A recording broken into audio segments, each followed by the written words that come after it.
Yeah, it's pretty common to have that sort of open air market mentality at a Korean market, no pun intended. You'll always see some like sort of like a flea market a lot of times. There's some kind of vendor, whether they're selling socks, shirts, t-shirts. Today it looks like pianos outside. And the pharmacy, of course. And, 9 out of 10 times you're going to find a bakery attached with most Korean markets because we love our sweets too. Okay, so let's go in. I know what my first big questions are going to be. Okay.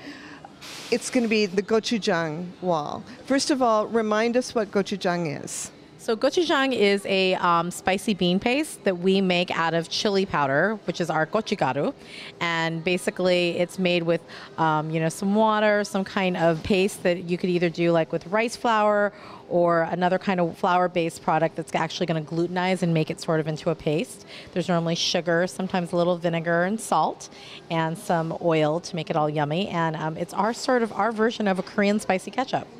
We're in the frozen seafood aisle now, and what did you pick up with your hand? I got a frozen baby clam meat, and it's sort of essential that Koreans use to flavor stocks and soups.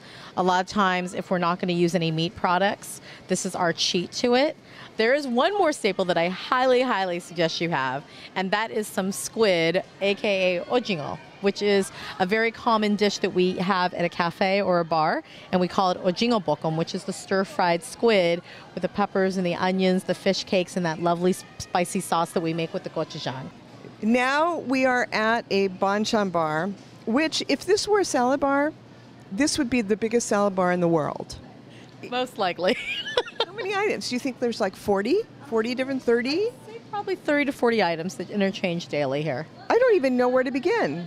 The produce here is just, it's an enormous section. So what are you holding, Debbie? So I have our Korean pepper, Korean gochu. It's, like I said, more of a heat like an Anaheim chili. It looks like an unwrinkled shishito pepper, and we do everything from broil it, grill it, eat it raw, dip it in some gochujang or samjang. It's your go-to. It's your go-to bell pepper, basically. I'm also holding here some pria leaves. Gaynip, our version of a shiso leaf. Let us go to the Napa cabbage. I would imagine that it's something to see here. So this is what we call the pre-kimchi stage. This is your pre-kimchi prep. Korean daikon and Korean Napa cabbage. And as you can tell, the size of the Napa cabbage, the green of the leaves, they normally are really nice and fresh. You can just feel it. A lot of times you go to like the American markets and they get like a third level of the Napa, so they're not getting like a first pick, where the Koreans, we're greedy because it's our kimchi. So we start with a really nice base Napa. Now, Korean daikon is different than Japanese daikon. Japanese daikon's a little longer, a little softer.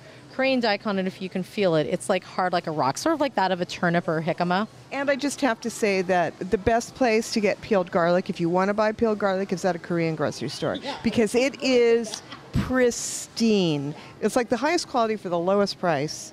It's really fascinating.